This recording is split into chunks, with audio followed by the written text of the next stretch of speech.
And welcome, Marnie. I'm so pleased to see you again after having met you last year. So let me introduce you first. So Marnie Lishman, you are a health and community psychologist, media commentator, Nine News Perth resident psychologist, health and mindset coach. But the reason I've invited you today to join me on Just Winning podcast is because you are an author.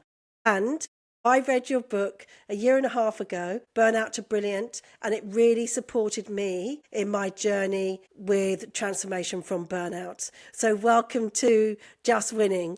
How are you going? Great. Thank you so much for having a chat again. I was really excited when you reached out. Thought, oh, this will be a nice chat. Yeah, it feels different from a year ago where we talked about the book in a different way. Today I wanted to ask you more, but if you could tell me your story about why you wanted to write the book and whether it came from a personal place of burnout yourself. It's probably a bit of both.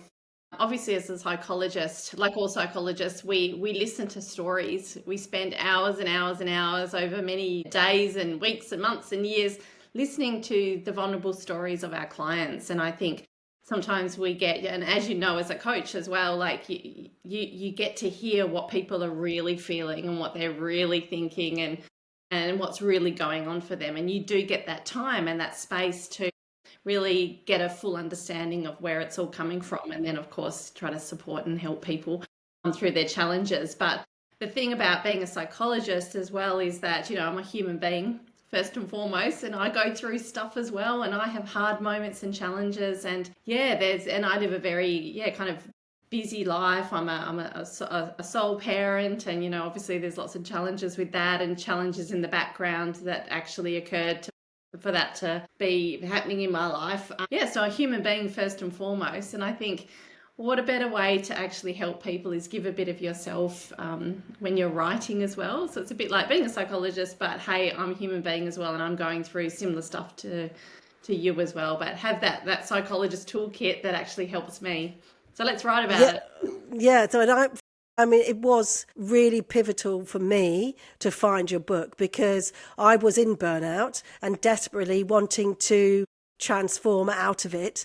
And then I found your book in the library, and it was scaffolding all the things I was starting to put in place. And It gave me that sense I was on the right track. And so it was so significant for me. And that's why I reached out when I started my radio show, I Am Woman, to actually have a chat with you, and really wanted to share now on this podcast, really get you, potentially supporting other women in a similar situation. Yes, in your introduction, you talk a bit about your journey, but then through the book, there were huge tips. So let's give some tips to some of the listeners in terms of what really are the stages that you perceive in terms of burnout. What do you think is really important to share? Yeah, well, when I wrote about burnout, the book's called Burnout to Brilliant. So it really is almost talking to the person who is burnt out already. But I think, once we have been burnt out, it can be a very transformative experience because you learn so much from the challenges, don't you? And the overwhelm and the exhaustion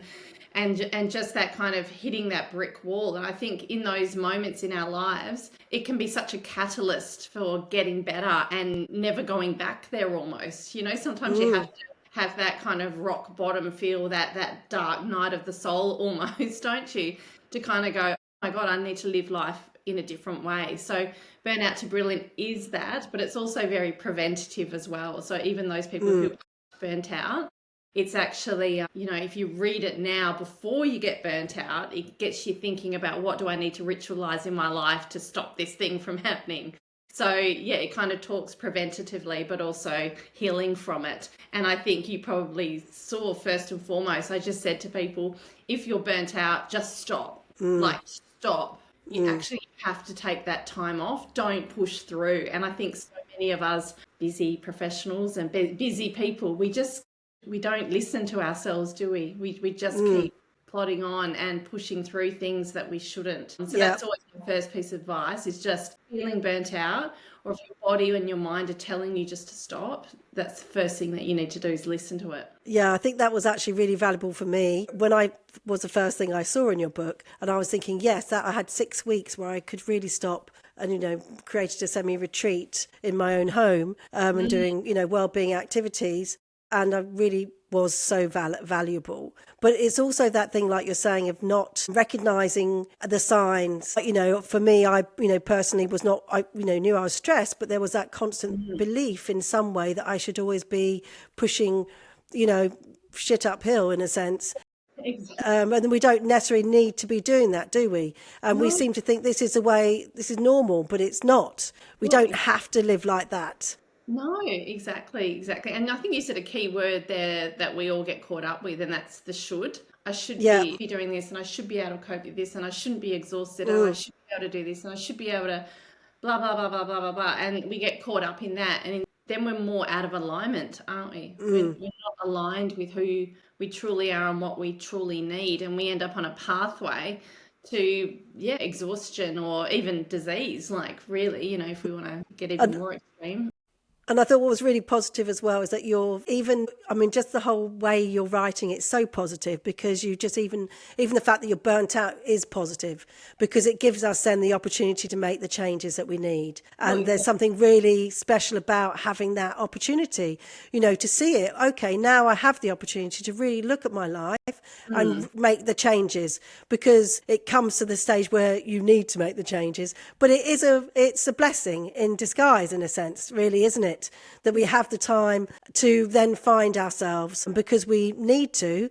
And that is something that comes up, also in the book, is about finding your value. Yeah.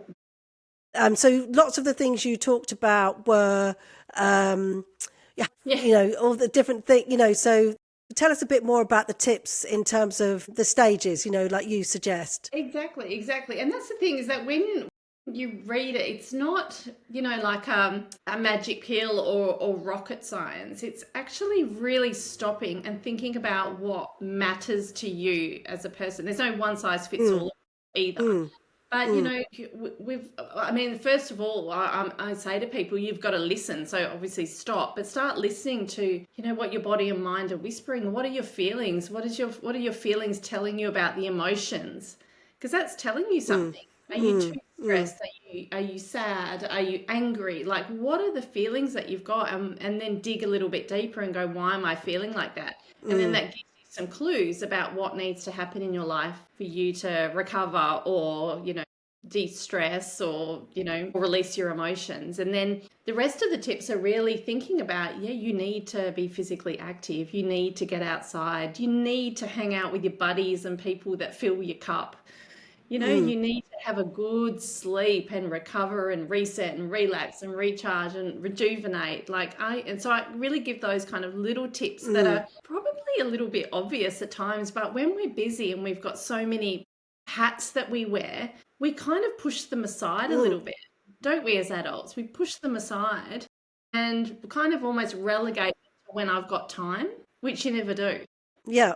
And I thought what was really valuable in the book, because obviously I was in it and I'd picked up the book at the time while I was in it, it made me feel, I'm doing all the right things. But it was when you're, you lose confidence, when you're in that state, you're not in a great mindset. So those things where try new things, like you were saying, do some exercise, those things to support, have some discipline around your thoughts, your negative thoughts. Yeah. And there were all these really good tips in the book that were supportive of when you're in that, negative mindset, and strategies to help you actually recover, the steps in recovery. So that I found valuable, because it reinforced some of the things I was trying to do at that time. So you really do support the scaffolding of that. But it was also the, value. What are your strengths? What are your values? And if you're living a life where you're not in line with your values, then you're going to be, not going to be functioning at your best. And so it's looking around you, the people you're with, are people pulling you up? Are they pulling you down? Making those, you've touched everything. I was just really, I just thought the book was just absolutely amazing, which is in the library and it's at the bookshops. It is. Burnout to Brilliant. But you've also just recently written another book, Marnie. So do you want to tell us a bit about that?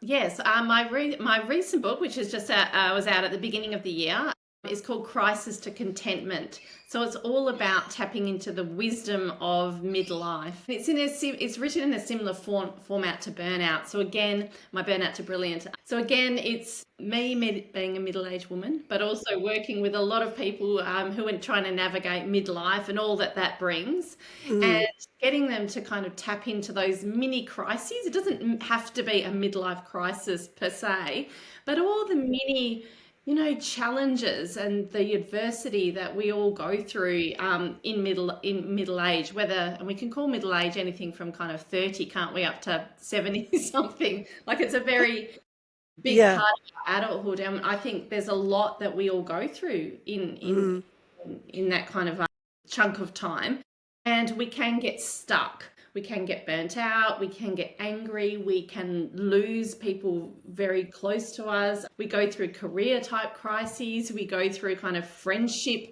kind of crises. So it's a bit like my Burnout book, where I get people to consider different things that they're going through, have a think about how they feel, and move to a point of contentment. So not necessarily happiness, because we know that can be fleeting, but more, okay, this is where I am at the moment, and how can I be content with this? And kind of the second act better than the first act. Yeah, well, I'm really looking forward to having a look and reading it. So it sounds like a really good link, next step from Burnout to Brilliant. Yes. But it's a similar, vibe.